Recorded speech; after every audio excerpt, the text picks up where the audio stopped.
Puji Tuhan, saudara kekasih dalam Tuhan. Sebenarnya saudara ada kebutuhan yang mutlak yang harus kita penuhi saudara. Yaitu merajut kesucian hidup di hadapan Allah. Hal ini tidak boleh ditunda sama sekali. Seperti kita yang mengkonsumsi air minum setiap hari, makan setiap hari, demikian pula dengan kekudusan hidup. Kita harus paksakan untuk mengenakan. Sama seperti orang yang mengenakan pakaian setiap hari, pakaian jasmani. Supaya tidak kelihatan ketelanjangan di mata manusia. Demikian pula dengan manusia batinia atau jiwa. Kami harus benar-benar mengenakan pakaian kekudusan itu setiap hari. Supaya tidak kelihatan ketelanjangannya di hadapan Bapa. Ini menjadi kebutuhan mutlak saudara. Jangan sampai saudara kita gagal mengenakan pakaian kekudusan. Hidup ini saudara bukanlah hal yang bukan spekulasi atau spekulatif. Ada pertanggungjawaban saudaraku. Karena masing-masing kita pasti akan meninggal dunia yang tentu kita tidak tahu kapan itu terjadi. Tiba-tiba terjadi gempa bumi. Seperti yang pernah terjadi di tahun 1996 atau 97 ya. Yang menggoncang wilayah Papua, Kabupaten Biak itu kalau saya tidak salah. Iya. Yang cukup kencang waktu itu. Cukup kuat. Bahkan ada satu kecamatan itu saudaraku lenyap, hilang saudara. Di bawah tsunami pada waktu itu. Jadi tsunami bukan berarti muncul di Jepang atau di Aceh yang begitu viral. Sudah ada lebih dulu tahun 1996 kalau saya tidak salah saudara. Sampai air drum saudaraku, ada kesaksian nyata itu. Air di drum yang itu saudara kering. Padahal full dengan air saudara, kering. Tapi drumnya tidak rebah. Kalau ada orang Papua yang ikut doa pagi ini dia tahu itu. Sampai ketakutan saudara. Gempa yang berulang-ulang. Gereja yang jarang dihadiri orang. Kurang kalau ibadah minggu saudaraku. Itu akhirnya penuh. Karena orang ketakutan. Ingin mencari perlindungan. Paling tidak kalau menggoncang. Ada gempa susulan. Kalau seandainya daerah itu harus diterpa dengan gempa, paling tidak mereka mendapatkan perlindungan dari Tuhan. Jadi orang saudara lihat, nanti kalau ada masalah seperti itu baru sadar dan ternyata membutuhkan Tuhan. Orang ateis pun saya percaya, saya yakini ketika menghadapi keadaan-keadaan yang menggetarkan dan menakutkan itu, dia pasti akan sadar saat itu dan dia mencari Tuhan. Atau ada pun yang memang sudah keras, atau tidak percaya, itu mengerikan.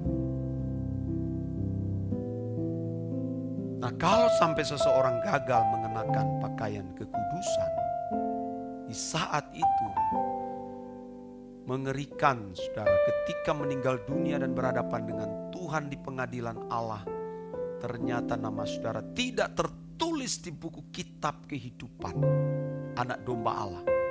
Ingat, ada kitab kehidupan dan kitab kehidupan anak domba Allah. Kitab kehidupan itu memuat tertulis orang-orang dari zaman perjanjian lama yang dengan setia dengan Tuhan seperti Henokh, Nuh, Abraham, umat perjanjian lama. Dan orang-orang yang memiliki kelakuan baik, walaupun mungkin tergolong bukan orang percaya, tapi mereka tidak pernah menghujat nama Tuhan Yesus. Mereka tidak pernah menghujat Roh Kudus. Mereka melakukan sesamanya dengan baik, tidak melukai, tidak merugikan. Mereka akan nanti diperkenankan masuk di dunia akan datang, tertulis di kitab kehidupan. Tapi khususnya bagi umat perjanjian baru yang mendapatkan anugerah keselamatan dari Tuhan Yesus, akan dicatat di buku kitab kehidupan anak domba Allah jika berkelakuan sama seperti Kristus.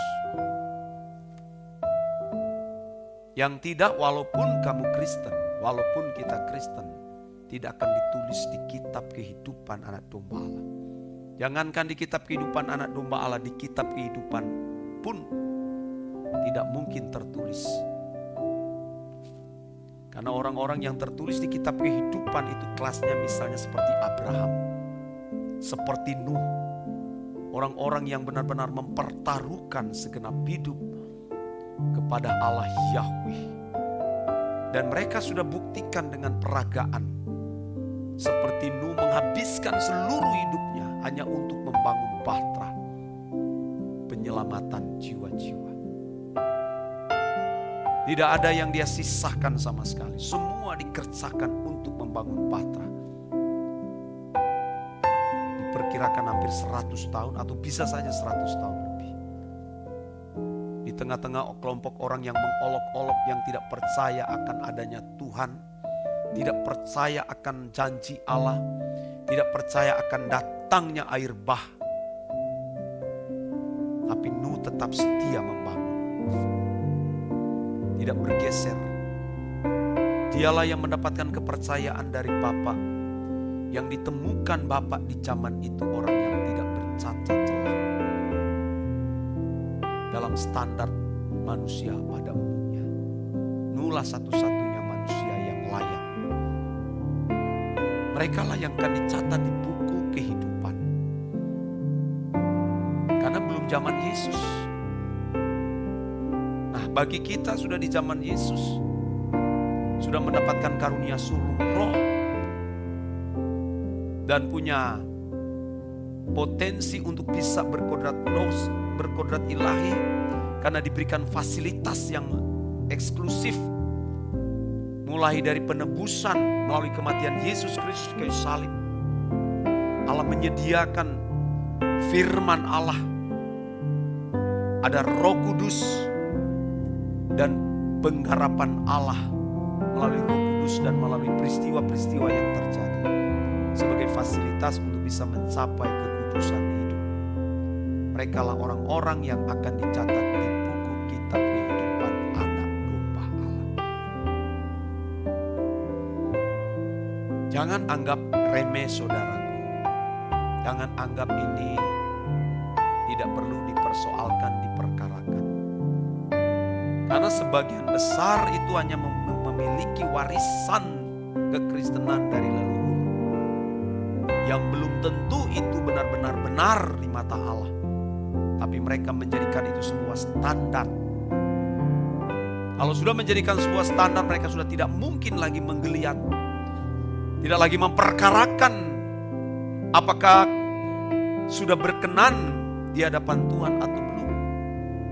Nanti hanya terjebak menjadi anggota gereja, atau hanya menjadi orang yang beragama Kristen tapi tidak bisa mencapai keserupaan dengan Kristus.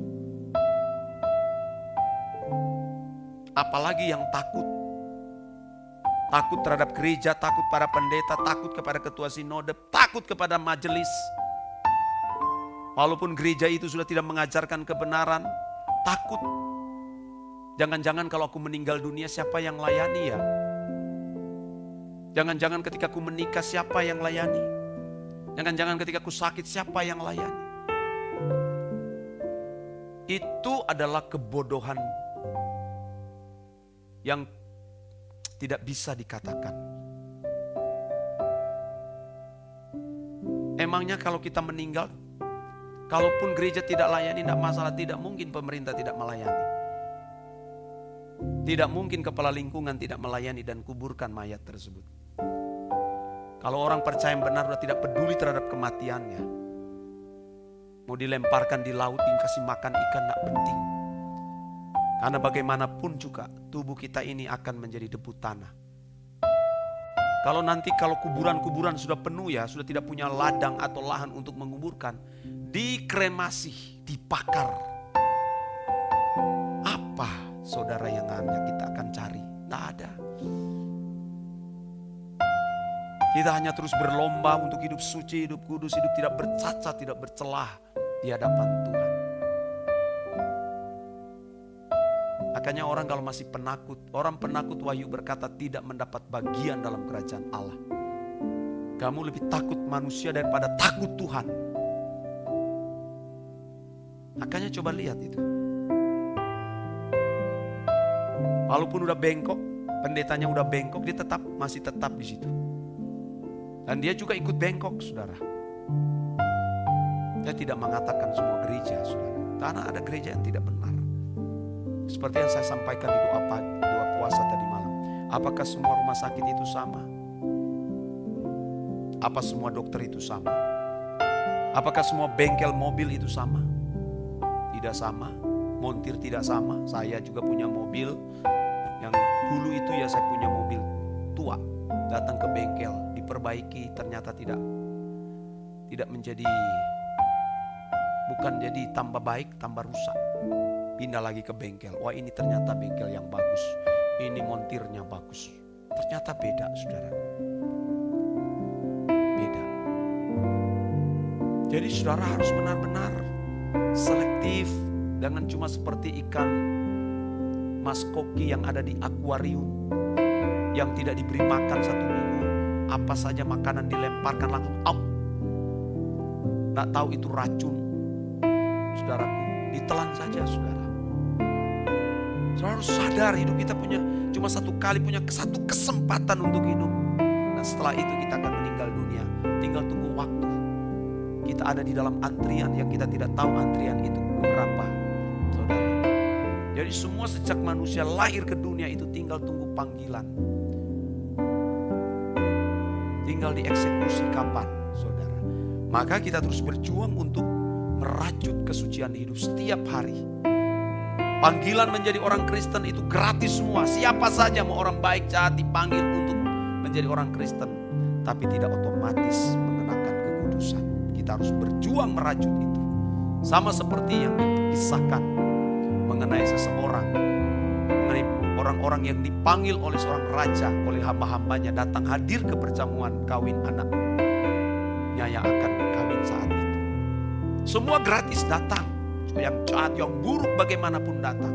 Tapi pakaian pesta mereka sendiri yang harus kenakan. Bukan dari seorang raja. Tapi mereka sendiri yang harus mengenakan pakaian pesta itu. Dan pakaian pesta itu menuju kepada kekudusan hidup. Ayo selagi kita masih punya kesempatan. Berjuanglah dan bertobatlah dengan sungguh-sungguh.